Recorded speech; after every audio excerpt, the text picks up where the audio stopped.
felt the cold steel of the blade sink deep, and the clash was already echoing in the wind. Once, rage tore continents asunder. The fabled northern sword of Burkle fell like a thunderclap, cleaving Klein and silencing his fury forever. His lifeless form collapsed, crimson soaking the earth. 200 years later, that same spirit flickers awake within the wretched descendant, a disgraced scion of the once glorious Rhineland line. His resurgence upsets the delicate balance of power that teeters on a knife edge. Now he must relearn how to walk among the living. The strange, unfamiliar hair that crowns his head will soon drive him mad with frustration. Veer Man nods, confirming Jarl's warning, and adds that His Grace the Duke has specifically requested Klein's attendance this time. He stresses the urgency, nudging Klein toward the looming council meeting. The forced presence shackles Klein to the Duke's designs, curbing his freedom. This summons threatens to ensnare him in the Duke's political machinations. Miss Rain's impatience flickers like a spark ready to ignite a clash. That is correct. Chinese letter, His Grace, the Duke has requested your attendance this time, young master. The Duke's eyes glitter with a cold calculation, each word a lever. Klein, still uneasy, asks Veer Man if he can retrieve the document his father summoned. A low co reverberates off the stone walls, emanating from the clustered cousins. The sound rattles the chandelier, causing several elders to flinch. No one offers an explanation. The vibration hangs in the air like an unspoken warning. The unexpected chant pulses with ancient anger, underscoring the hall's chaotic atmosphere and revealing how fragile the family's composure truly is. Moments later, a girl draws harsh attention, igniting fresh insults. A sharp voice points at a girl, labeling her that wretch and claiming she cannot hear the crowd. Another cousin sneers, "You in our Rhineland family, huh?" The barbs sting, laying bare a deep-seated contempt for outsiders and anyone lacking their bloodline. The same voice adds, "Thanks to him, our house's reputation barely holds together." A faint gasp ripples through the hall as relatives sense the fragility of their prestige. The remark binds the family's honor to the heir's abilities, warning that any misstep could shatter their legacy. Whispers of doubt flutter like moths, forcing all to confront the precarious state of the Rhineland sword house. Klein strides toward Del Lin, voice booming, "It'll be different this time, Del Lin." Del Lin blinks, surprised by the intensity. Archimond studies Klein's scarred visage and mutters, "First time I see a reincarnated body." Klein's eyes ignite with ancient fire, his grip tightening around his blade, ready to prove his worth. A branch family member watches the lingering glow of the meteor sword, reading it as a dire warning. He whispers that the inland house still breathes, then feels a sudden twitch in his eye. He snaps his head, shouting Klein's name, slicing through the murmurs. The cry forces every gaze onto Klein's sudden emergence. His eyes glitter with a blend of fear and hope, and the house's internal rivalry reignites, with Klein at its core. A surprised voice inquires how long Klein has been concealed, then remarks that no one should have warned him before his arrival. The speaker hints at a younger brother watching, vowing to push harder if that sibling were present. Archimond steps forward, eyes fixed on Klein, and declares, "I still can't feel any mana from you." The accusation exposes Klein's empty mana core, revealing the house's waning power and his inability to fulfill the Duke's oath. This vulnerability threatens the family's reputation and their claim to the Empire's greatest knights. His words cut sharp as a blade. Archimond bows his head, apologizing to the late Duke, admitting his anger springs from shattered expectations. He laments that the potential is gone, leaving only a burdensome void. Veer Man also kneels, offering apologies to the Duke, explaining that Klein spent his critical training years confined in a monastery, draining his mana. Klein erupts, pointing at the cousin who just mocked him. "Taking out your frustration on me after getting crushed by Dellin, huh, you freaking?" The accusation lands hard, exposing the cousin's jealousy and the fragile pride of the direct line. The hall trembles with tension as words hang in the air. Klein leans in, eyes flashing, demanding answers. "What did you just say?" The question slices through the mocking chatter, raising the stakes as insults erupt into outright confrontation. A heavy silence falls like a shroud over the gathering. Klein shouts his frustration, declaring that his mother's face never mattered, but the family's contempt for the direct line burns deep. Klein declares he'll scout ahead, then signals the others to proceed cautiously. He warns them to move carefully. Miss Rain watches, noting that the atmosphere feels oddly clear, as if the very magic hums in the air.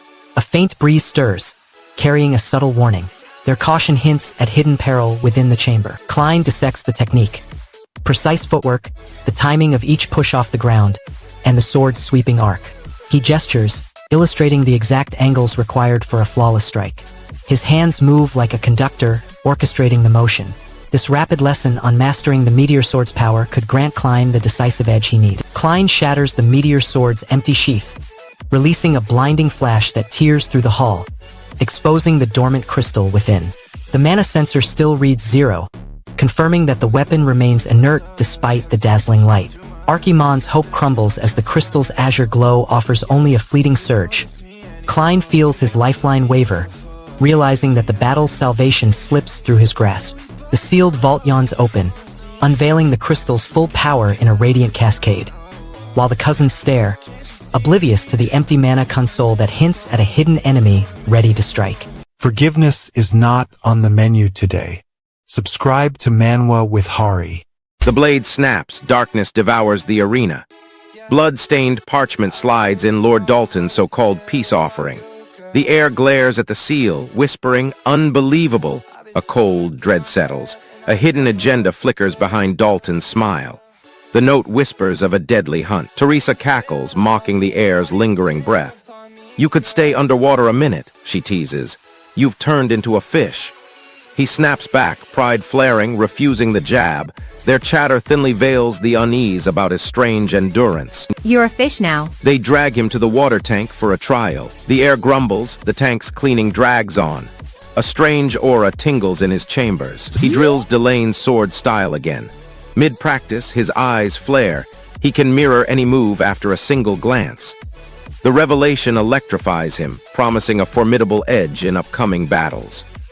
He craves a test for this uncanny ability. He replies, "Understood," and summons a carriage toward Dalton's estate. A voice demands to accompany him, probing his exact plans. Shadows linger, watching his steps, ready to intervene. The wheels turn, tension rising as the forest looms.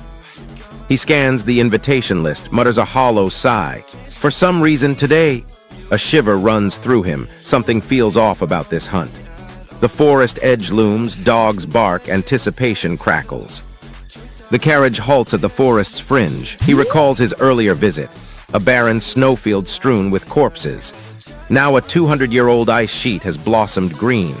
The memory ties past trauma to present scenery, fueling his resolve. The lingering mystery of the ice sheet drives him forward. A curt voice sneers, as expected, that Guy Turkle, then calls, "Young Master Klein." The remark flags Turkle's looming threat, sharpening Klein's focus on arrival. Turkle's shadow looms as they near the manor. A herald proclaims, "We have arrived at the Cornell family estate." Another participant scoffs, "This is where that Dalton guy lives, eh?" Blurg tilde. Their arrival places them before Dalton's lavish residence, framing the competition. The host reveals he scattered bait across the mountain's peak. He explains a starving dog's nose outmatches a human's by 100-fold, guaranteeing an unrelenting chase. The beasts will sniff the bait instantly. "I scattered bait across the mountain." Klein must now outpace the dogs before they converge. Blood scent spreads. Maddened beasts sprint through the forest, tearing at foliage in search of food. Their snarls echo, turning the hunt into chaotic frenzy. The air watches, eyes tracking their frantic surge, realizing the contest spirals out of control. Klein's plan hinges on mastering these beasts, but it may already be unraveling. Laughter erupts from the clearing, sharp and mocking. Mira rushes forward, voice urgent. "You heard him, right? I'll be back. Wait here with Rain. It's dangerous to go alone."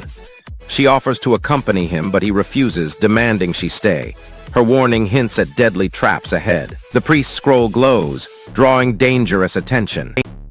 The heir kneels, eyes fixed on a parchment pulsing with light. He whispers, "A signal magic scroll?" Then he mutters about the priest, suspecting his motives. He thinks the priest's disappearance would mean the scroll failed. This suspicion fuels his caution. Klein prepares to test his resolve. Klein nods, explaining the scroll's safety protocol.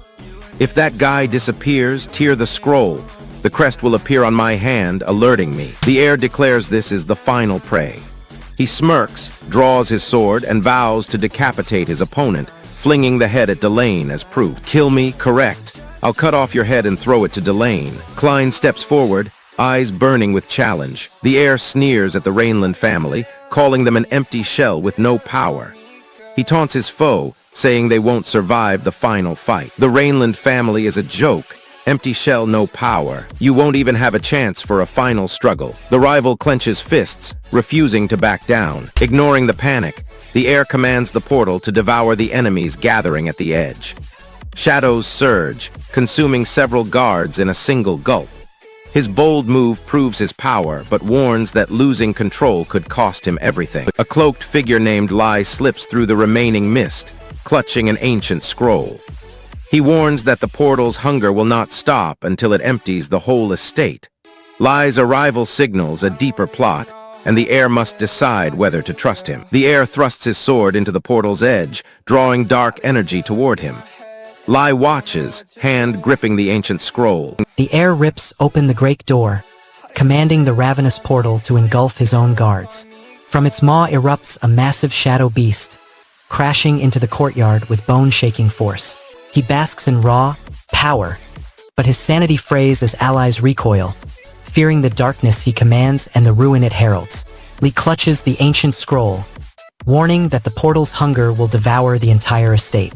The looming shadow beast readies its next strike, poised to shatter everything. The author left a massive clue for the next arc. Subscribe to Manwa with Hari so you don't miss the breakdown. We thought the night ended, but the storm just began. Sen pauses on the ruined path and recalls a battle 2 centuries ago.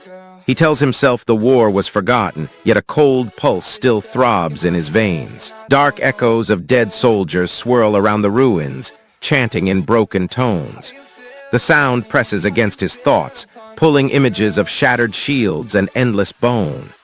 Sen feels the lingering grief of those lost souls, a reminder that the dead are not truly gone. This memory warns him that old curses still linger in the north. The next step leads him deeper into the skeletal horde. Archimonde bursts from the shadows, his voice cracking the silence. Enron raises his arm, eyes blazing, and yells, "Fire!"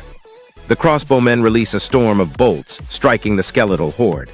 The arrows smash into bone, shattering some skulls, but the cursed skeletons quickly reforge their heads, making the volley seem useless. Enron watches the reattachment, realizing fire alone won't stop the regeneration.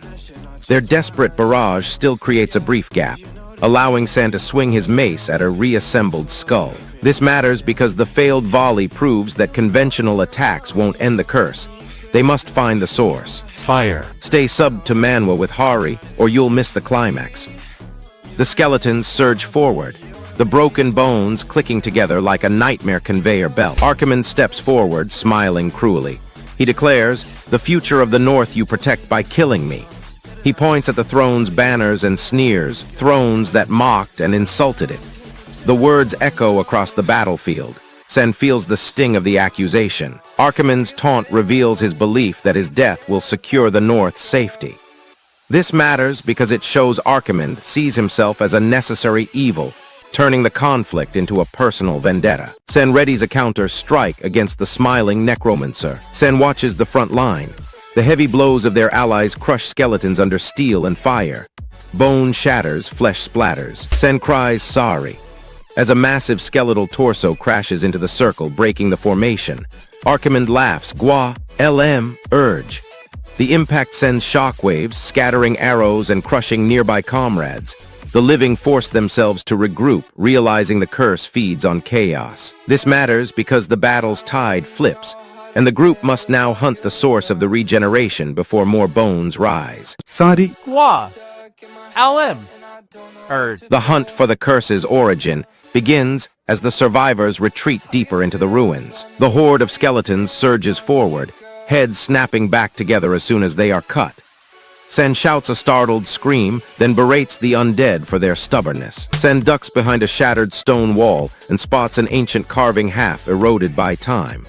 The engraving shows a skull surrounded by arrows and a single character Chinese letter beneath it. A faded caption reads that this type of bone can reattach its own head. Sen gasps, it can reattach its own head.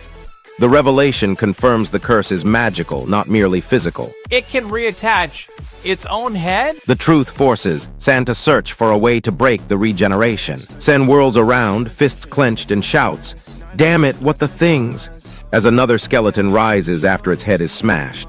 He watches the endless cycle, frustration sharp in his voice. Skeletons surge from the tunnel walls, heads snapping back onto bodies as they fall.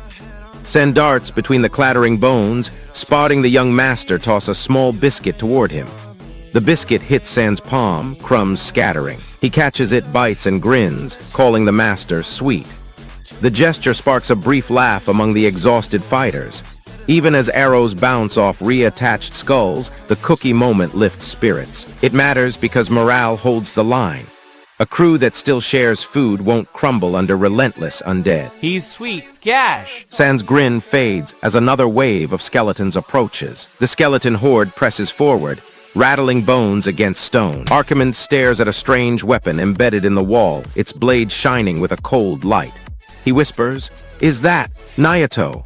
The name echoes in his mind, recalling legends of a sword that severs undead flesh. He reaches out, pulling the blade free from its stone cradle.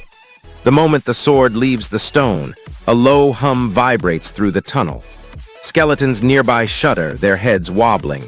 Archimonde grips Nayato, feeling its weight and the pulsing energy within. He swings the sword at the nearest skeleton, striking cleanly through the ribcage. The bone shatters and the head fails to reattach. The undead collapses into a heap of broken fragments. Enron watches, eyes widening at the sudden effect. Archimonde shatters the sigil, unleashing a blinding judgment circle that traps the party as undead hordes surge, while the mysterious Nyato blade glows ominously in the stone wall. San feels hope flicker as his eye technique pierces the darkness. Yet Archimonde fears the cursed blade may bind his soul, and Enron watches his comrades teeter on death's edge. A skeletal king rises from the shattered sigil, its hollow stare locking onto Archimonde, promising a relentless onslaught unless the party discovers the true purpose of Nyato before their light extinguishes. I spend hours crafting these recaps so you can enjoy them in minutes. If you appreciate that, subscribe to Manwa with Hari. Ash drifts down, the metallic scent of fresh blood clings to my blade. A wounded officer hacks a cough, wipes his nose, then fixes his gaze on Dalton. "You were right, Dalton," he croaks, his voice ragged. The field falls silent, his confession confirming Dalton's grim forecast.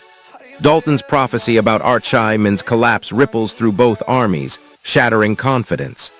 The enemy watches, terrified, as their commander's Achilles' heel is exposed. You were right, Dalton. Archimonde's destiny now teeters on the edge of ruin. Archimonde lunges, desperate to unleash a technique. His ancient flaw resurfaces, and Dalton intercepts the thrust with a steel wall. Archimonde advances, his voice reverberating through the abyss. He declares Dalton must atone, demanding payment for every life he has claimed.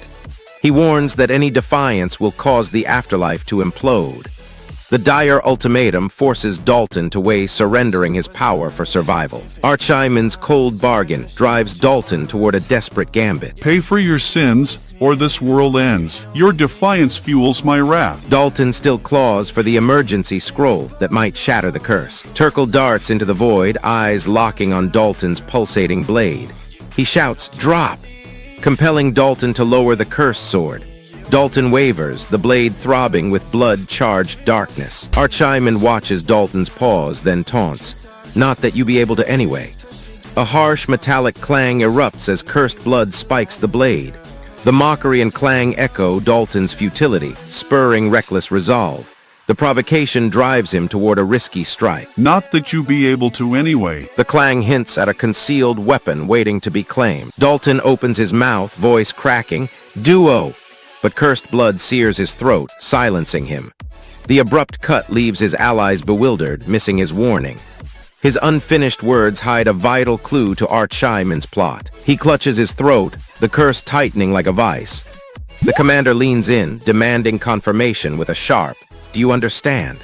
The nearest soldier nods, replying simply, "Gold," signaling the promised reward for compliance.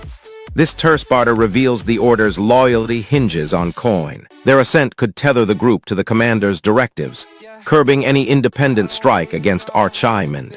The lure of gold may forge an uneasy alliance. A senior knight spots an oddity. He tells Miss Rain their master is lagging behind schedule. Vowing to locate the master himself, he commands Miss Rain to retreat to the mansion with the priest. This splits the party, isolating the priest with Miss Rain, while the knight pursues the missing master. Turkle scoffs at the idea of reusing the necromancy that once revived allies. He warns that the revival art cannot be duplicated without severe cost.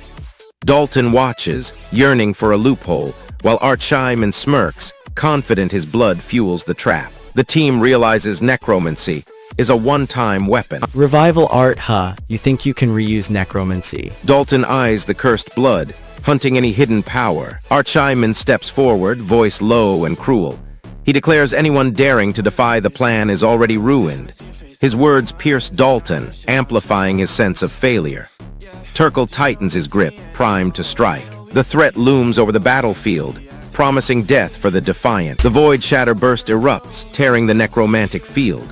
The undead corpses collapse, bones cracking as their false afterlife shatters. Dalton watches the ruin, clutching the scar-lit scroll. Archimonde feels the loss, his eyes flaring with blood fury, his hand curling around a hidden dagger. The commander sees the tide turn, shouting a charge. The broken field opens a path for the heroes. Now the commander drives his spears forward, forcing Archimonde to act. The commander rallies his knights, pointing at the cleared ground. He urges his spear bearers to surge forward, targeting the vulnerable Archimonde. Turkle darts ahead, snatching a broken shield to block incoming thrusts. Archimonde morphs his dagger into a roaring Void Shatter lance, cleaving armor as a colossal skeletal wraith erupts from the earth, dwarfing the battlefield with its towering, malevolent presence. Dalton feels the Scarlet Scroll's volatile power surge through his veins. Watching comrades crumble and realizing his own survival hinges on a fragile hope that could shatter at any moment. The skeletal wraith's blazing eyes lock onto Archimonde. The sealed necromantic field trembles, and the commander's rallying shout echoes, leaving the outcome of the clash hanging on a razor-thin thread of dread. The battlefield hushes, but my heart pounds. A voice booms, "I have arrived," and the undying blade ignites, searing the sky. Rumors spread. The sword shatters stone like a fortress wall. Soldiers murmur of an unstoppable force. Fear spreads through enemy lines. All eyes turn to the horizon, awaiting the blade bearer. Hugh's silhouette looms, ready to step forward. Hugh strides on a cracked earth, undying sword in hand. He raises the blade, dim light glints off the edge. Soldiers gasp, murmuring his name. A commander shouts a warning, yet Hugh remains mute, eyes fixed on the distant fortress. The crowd senses his looming power. Hugh! A sudden cry, "Aox!" erupts from the courtyard's edge, startling sinners and guards alike. The voice belongs to a hidden figure, eyes flashing with defiance. The crowd recoils, unsure if the shout signals rebellion or warning. An unpredictable element threatens the Order's ceremony. The proxy lifts his hand, chanting and judgment, as tension spikes. The proxy booms and judgment.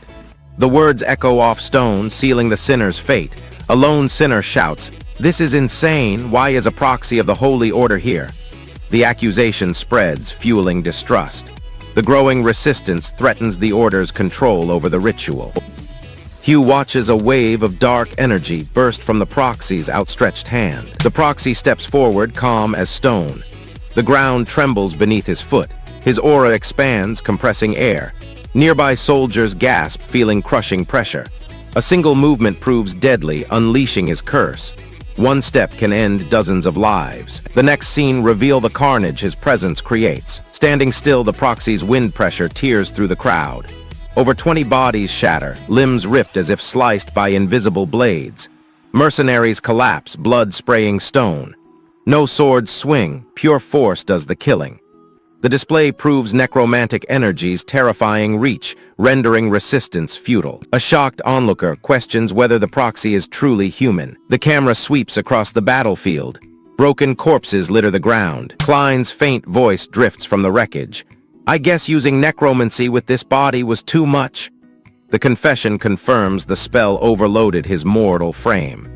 His admission ties the necromantic surge to his limits. It proves the proxy's power was a borrowed, unstable conduit, not a true weapon. Lady Lade arrives, ready to interrogate the surviving witnesses. A soldier yells, "Young Master."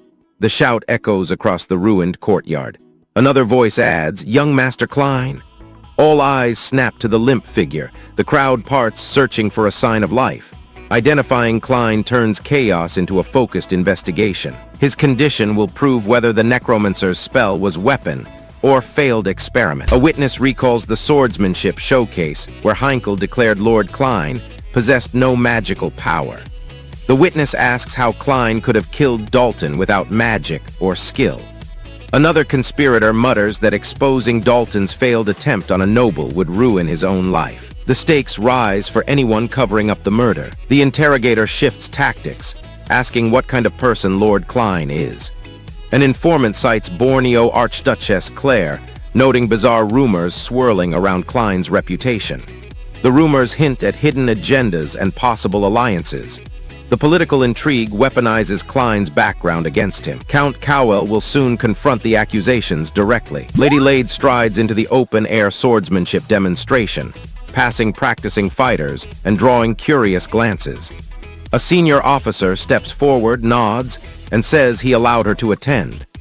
Her presence signals the Blue Holy Spear Knight's direct interest in the contest. Stakes rise for all participants, who sense Imperial eyes watching. Dalton receives a sealed order from his knight, orders High Council. He opens the parchment, reads a mission to investigate the recent necromancy scandal. He folds the paper, pockets it, and heads toward the council hall. The mission obliges him to act for the order, potentially clashing with the rebels. A low-ranking guard mutters an unintelligible phrase near the demonstration grounds. "If you know Natnam." Klein decides to spin the wyvern situation to his advantage, planning to use the creature against his enemies. He vows to flip the tide by employing the wyvern as a weapon. This bold tactical shift could change the battle's outcome. Klein leans in, asking, "Touch you?" to a nearby figure. The question raises tension, shifting from strategy to personal confrontation. The moment foreshadows an imminent clash between Klein and his opponent. Hugh points at the trembling sinner, ordering a forced baptism. The sinner stares, eyes wide, asking, "Do what now?" The demand shocks the clergy, who whisper about the rite. Hesitation risks immediate condemnation. Refusal means death under the Holy Order's law. The scene sets the stage for a brutal ritual that could break the sinner's resolve. Lord Klein seizes the chaos, turning the wyvern into a living weapon and daring the cloaked envoy with a chilling, "Touch you." The battlefield shifts from strategy to raw confrontation. Klein's unwavering resolve stakes his reputation against relentless suspicion, sacrificing fragile ally trust while gaining a ruthless edge that could cement his dominance or shatter his authority. Hugh's sudden demand for a forced baptism leaves the trembling sinner staring in terror, clergy whispering uneasy rites, and the citadel poised on a knife edge as the wyvern's true purpose remains unknown. When the anime adaptation gets announced, you'll already know the whole story. Subscribe to Manwa with Harry. The earth splits, a cursed blade howls, warning of doom. Leia learns her claim is false. Her aunt's remarriage wiped the throne's line. A snarling beast lurks in darkness.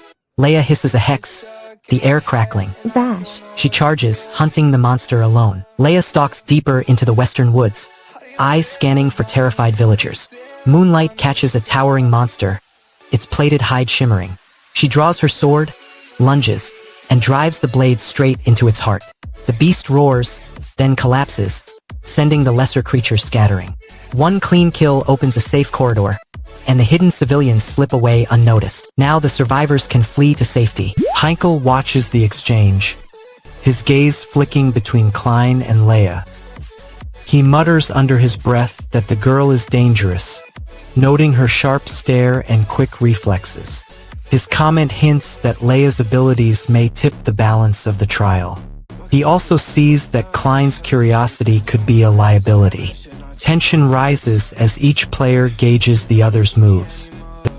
This girl is dangerous. Heinkel plans to use Leia's danger against Klein. Klein declares his interest in the trial is not simple curiosity. He locks eyes with Leia, measuring her reaction. His stare probes her resolve, waiting for a sign of weakness. The moment shows Klein's true motive may be hidden, possibly influencing the judge's decision. The arena's edge, wondering whether Leia's promise is a political ploy or a simple bribe. He notes the guards opening the inner gate, preparing to move the combatants inside. The decision will shape how the judges view his motives. He steadies himself, ready to step through the gate, hoping the truth will surface. He prepares to step through the gate, hoping the truth surfaces. Klein reflects on his training, recalling that an Archimond would never resort to cheap tricks. He doubts the opponent's honor and wonders if the fight will be fair. His skepticism sharpens as the combatants ready their weapons. His doubts sharpen as the combatants ready their weapons. The Count reiterates the simple rule. They will fight, winner decides. He emphasizes the suddenness, urging Klein to act quickly. Klein ponders why the Count pushes so hard, suspecting hidden motives. The nobles shift, sensing the stakes rising. The hall buzzes with anticipation of bloodshed. Klein's mind races, recalling past betrayals and his exile. He decides whether to draw his sword or reject the Count's demand. We fight, winner gets their way. Reasons, Count Cowl. Klein's decision will shape the upcoming duel's outcome. Count Cowl steps forward, brandishing a scroll. He shouts that the son of Klein tried to kill him first, then accuses Klein's family of framing him. Klein nods, acknowledging Cowell's point, then repeats his awareness of the situation. Cowell reminds him that their father, Duke Paul, has already granted permission for the combat. He urges Klein to accept the decision, reinforcing the Duke's authority and cementing the duel's legitimacy. I know, how many times? Father has already given his permission. Just accept it. A veteran steps forward, offering his sword. Michael, the seasoned knight, steps up and offers to act as Klein's champion in the trial. Klein quickly declines, insisting he will fight himself. Cowell then launches a tirade about their lineage, saying their rule rests on their father's unmatched skill and the brothers' succession. The magistrate reads a scroll that strips Klein of his holy rank. He reveals that Klein abandoned the Holy Order during a mission, refusing to sacrifice a village for a relic. The council declares his exile a betrayal, labeling him a heretic. This explains why Count Cowell can legally challenge him. Klein learns his past fuels the current trial. The crowd murmurs as the truth spreads, and Klein's resolve hardens for the upcoming duel. His heart pounds as blood hits the arena floor. Klein feels a sharp surge of blood from his wound as he steps onto the sand. The cut on his forearm flares, bright red against his armor. He coughs. A guttural sound escapes his throat. Klein steps onto the blood-stained sand, his forearm wound spiking crimson, as Handel, the excommunicated knight, draws his blade and the arena master hoists the white banner, igniting the duel. The crowd roars, the air thick with anticipation. Klein loses his Holy Order rank, bearing exile's shame while his bleeding arm reminds him that redemption demands blood, forcing him to fight for honor he once abandoned. He steels his resolve, eyes fixed on victory. As steel sparks flare and Leia's voice pierces the war chant, Handel's seasoned strike finds a gap, leaving Klein teetering on the brink of defeat and the arena's dark secret awaiting revelation. The outcome hangs in the balance, the crowd holding its breath. Hitting subscribe is statistically proven to make your day better. Probably. Try it. Smoke billows, then clears, revealing a blood-red banner snapping in the wind. The Crimson Lord, Lord Klein, strides forward, his empire's champion already draining mana with a single slash. A courier rushes in, brandishing a blade that gleams like a frozen star. He bows low, announcing the weapon was summoned for this moment. Kong Haesung's fingers close around the hilt, feeling the chill of destiny. The undying sword, whispered to grant eternal life, hangs in his grasp. Its very presence forces the Empire to tighten its grip. Any bearer could topple the throne. Across the arena, Handel sharpens his resolve, ready to issue his own challenge. A hushed voice mutters, "Oh dear, he already looks terrified." Another replies, It's not just that. Cursed, it startled me. The challenger visibly trembles, his fear carving deep lines across his face. The memory of a priest's chilling grip haunts him, a dark whisper of magic. The hidden monster's presence looms larger, its unseen claws tightening around the arena's heart.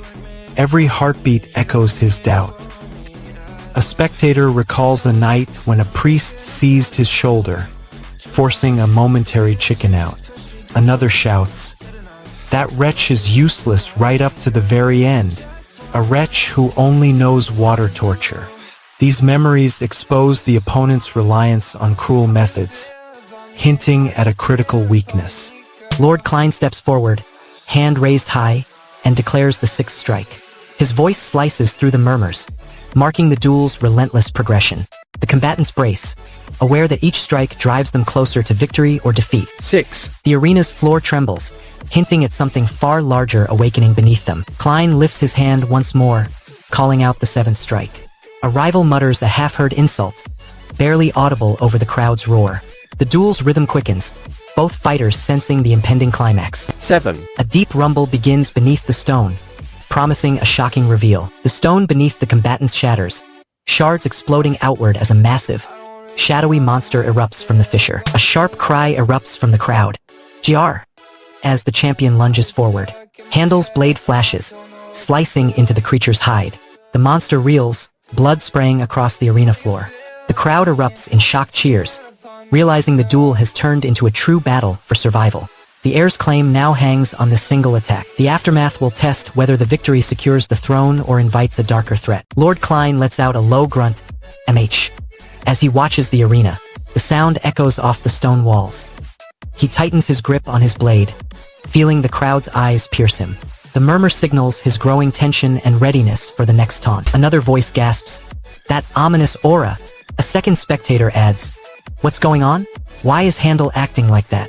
Their remarks highlight an abnormal energy surrounding Handel. The importance lies in foreshadowing that Handel's behavior may be driven by more than skill alone. The aura grows, suggesting a new power is about to emerge. Lord Klein steps forward, raising his sword high. He declares, "Don't worry, I won't use necromancy." His words reassure the judges that he will obey the trial's strict ban.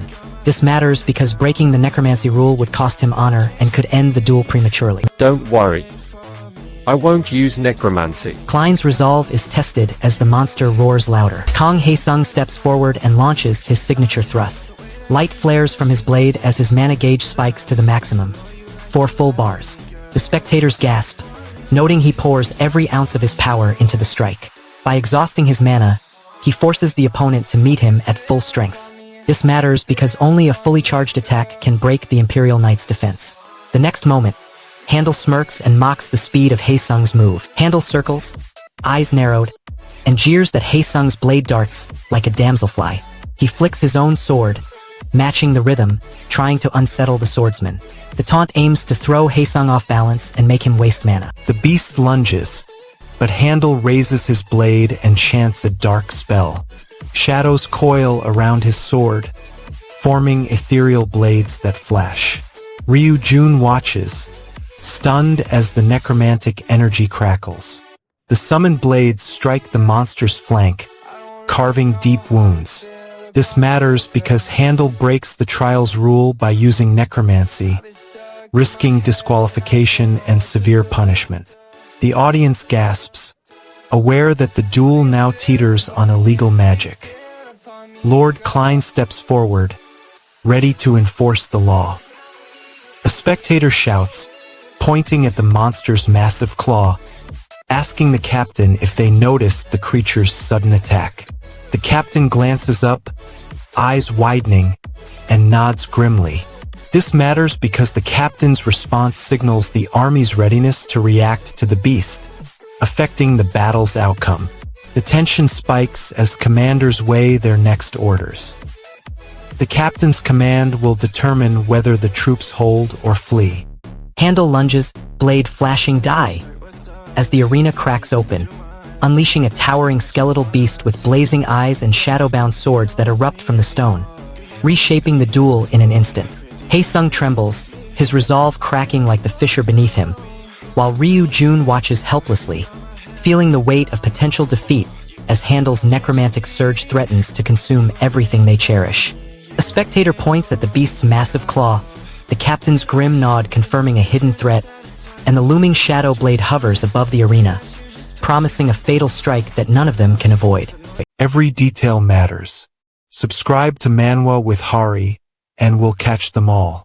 Ash settles, screams echo. Klein storms the arena, eyes locked on noble Grace.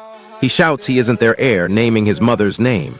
The crowd gasps, expecting a loyal heir. I am no heir, Grace. My mother lives in my blade. Suddenly, the duel's rules bend toward new techniques. Klein vows never to fight a losing battle, resolve iron.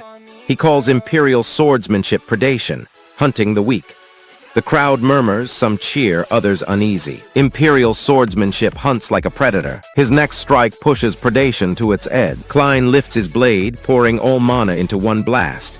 The surge crushes his foe, who staggers from raw power. Klein raises his palm, his Amana-infused sword glowing bright blue. He aligns the opponent's blade with his own. The edge hums. Silent tension builds as the weapons near contact, the audience holding breath. The clash will shatter the rival's blade, deciding the duel. The rival slides his sword forward, boasting it will shatter against the Amana blade. He claims it cannot withstand the Amana blade. He jeers, "Ha, serves you right, Klein."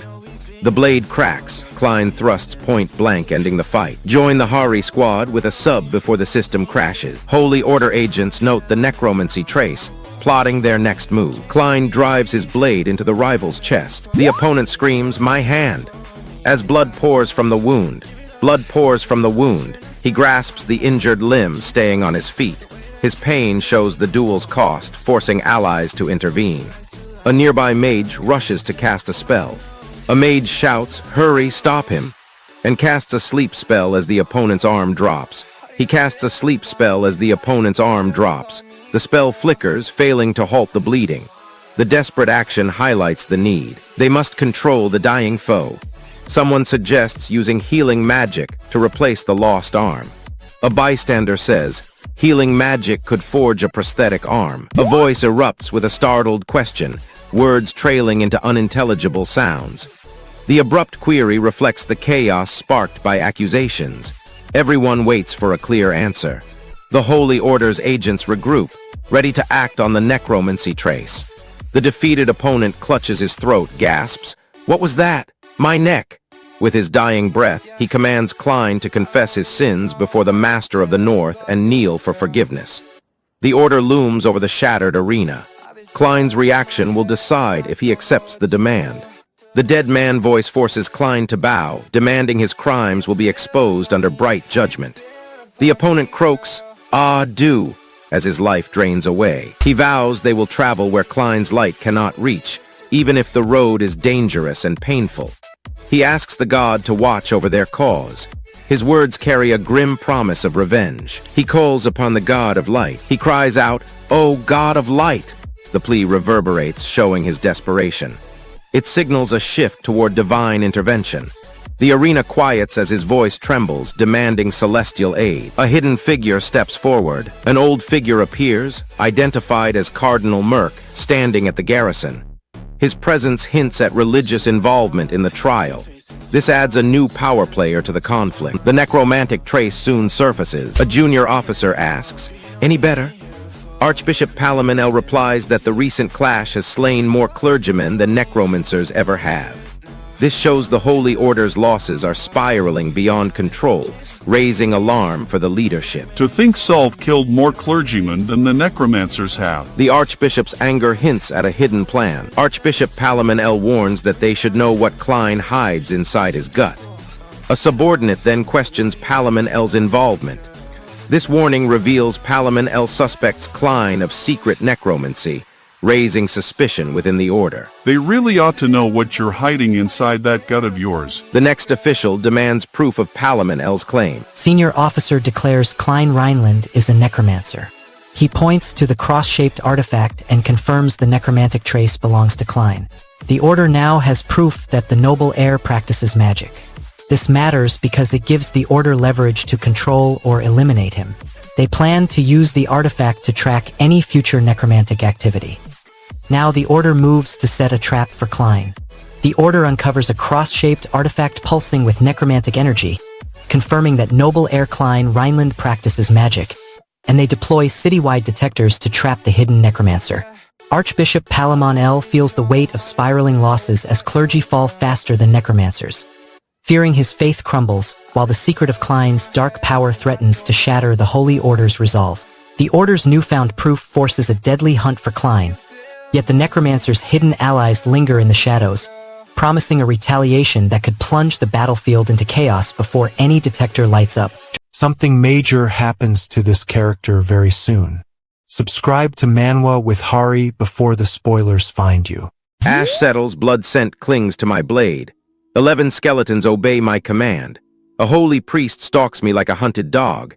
I slip into the remote mining camp at dusk. Flames lick stone walls, settlement smolders. Miners scramble, shouting disaster. I see a lone priest clutching a rosary. His eyes scan the ruins. I raise my hand, skeletons snap to attention. The priest lifts a cross, ready to strike. Your blasphemy ends here, necromancer.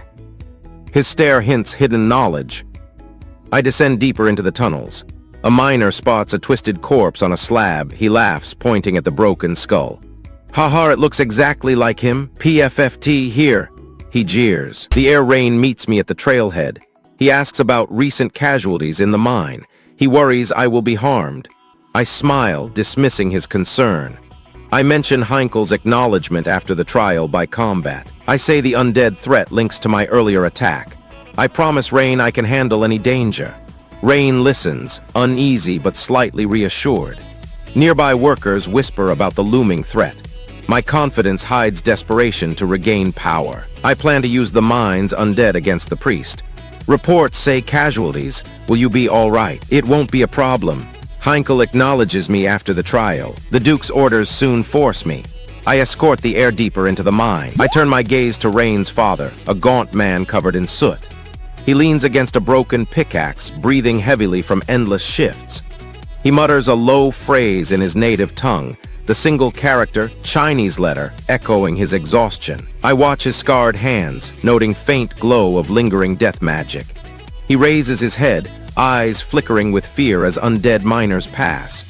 He whispers that miners' souls are bound to the ore, unable to rest. I realize his knowledge could help break the binding. The priest steps closer, cloaking Russell, ready to question the father about the ritual. This matters because the father holds the key to undoing the necromantic chain. A low "oh" escapes a trembling miner as undead advance, eyes widening in terror. Another voice cracks, "KMGH, young master." The shout comes from a frightened worker who spots me beside Rain. He points, hoping the heir will intervene. I turn my gaze toward the miner, feeling the weight of their stare. Rain glances at me, recognizing the familiar aura of the rite. The priest steps back, suspicion sharpening, whispers a warning to his followers. The undead pause, sensing tension between the living. This miner's plea exposes my presence, risking the secret of necromancy being uncovered. I step into the dim hallway of the mining settlement, staff humming faintly. I lower my staff and whisper, "Archimand, you." A faint echo ripples through the tunnel as if the name itself summons a memory. A nearby miner mutters, "Hey," and looks away, uneasy. My words link my lost power to the ancient rite that reanimates the dead. This matters because invoking Archimand hints I may be the reincarnation of the legendary sorcerer, and the same magic now spreads through the mines. "Archimand, you." I step into the mine's central shaft. I spot a glowing crystal on a wall. I read the energy meter flashing high. I raise my staff, eyes widening. I shout, "What is this? Tons of resonance?"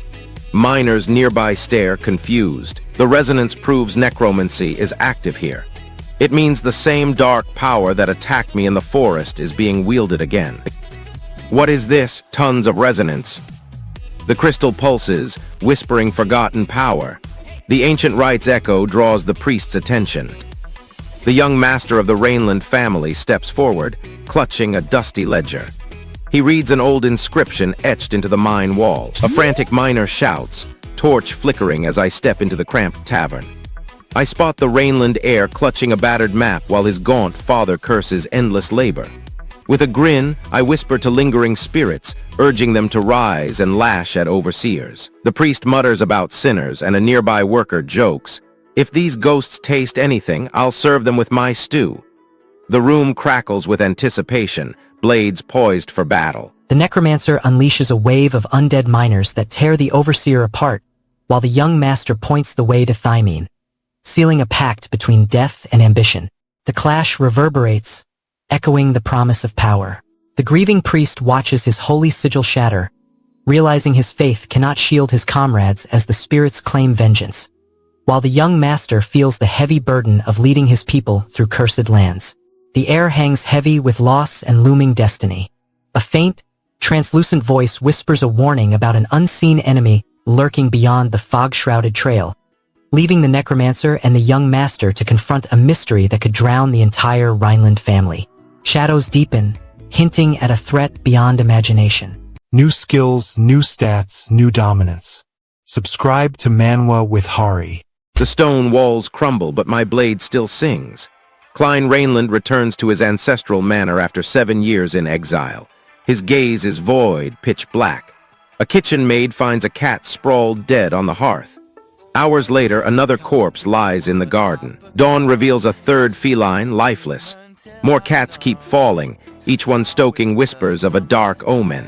Servants murmur that Klein's homecoming awakens a hidden curse. Fear ripples through the staff, hunting for the source. 7 felines now litter the kitchen, garden, and pantry, each corpse a silent accusation. The villagers mutter that Klein carries a lingering curse. Some claim a shadow cult operative stalks the estate. Klein murmurs his indecision, voice low. "I haven't decided yet. I'm not convinced." He then admits the cult brands the second young master of Rainland, himself, as a devil. The confession cracks his inner conflict, deepening suspicion that he fuels the necromancy. His wavering could tip the scales between the royal army and the shadow cult. I haven't decided yet. I'm not convinced. A concealed altar flickers with dark energy, edging the cult's scheme toward fruition. The kanji Chinese letter glows overhead, heralding dawn. Sunlight sweeps the estate, exposing the slain cats and the retreating hooded figure.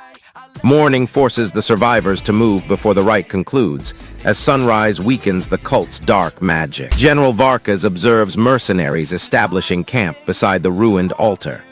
He mutters that the Dalton troops find the site fascinating, questioning the gray figure's importance. Varkas orders his men to secure the perimeter while mercenaries whisper rumors. The comment heightens tension, suggesting the cult scheme may already be exposed. A voice soon calls, urging the young master deeper into the catacombs. Lord Klein Rainland pivots toward the echoing corridor. He raises his hand, commanding, "Young master, this way." The party trails his lead, slipping through a narrow passage lit by flickering torches. Klein's guidance steers them toward the ritual's core. Their advance draws them nearer to the source of the undead summit. The clash intensifies, the party pressing toward the altar. The swordsman's blade shines brighter, cleaving wave after wave. Jin roars, "Keep moving," while area guards the rear, repelling flanking skeletons. Master Beak watches the ritual sigils flicker, noting a dangerous escalation. Every step draws them nearer to the necromantic core. Their advance could end the summoning or unleash a greater horror. The cloaked cultist readies a final, desperate incantation. The undead ranks shift strangely. Skeletons that should lag now stride with purpose. The swordsman raises an eyebrow. Captain Jin narrows his gaze, sensing the change. Princess Aria tightens her torch grip, fearing a new threat.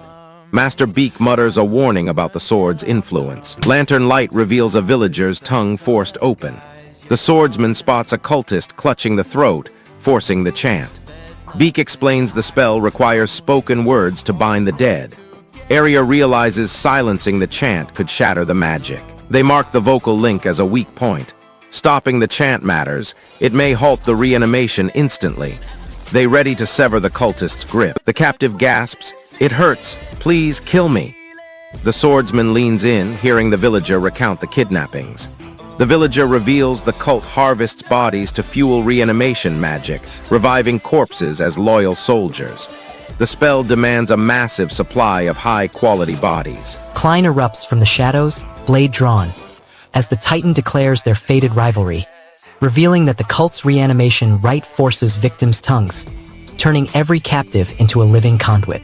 Arya watches the villagers' agony, feeling power slip away, while Klein clutches his hard-won victory, fearing his triumph only feeds the cult's hunger for more souls. A cold wind brushes Klein's neck, whispering of an unseen presence, and the shattered shrine echoing Lord Archimonde's name leaves the party unsure whether the devil himself stalks their every step. There's no brakes on this hype train. Subscribe to Manwa with Harry.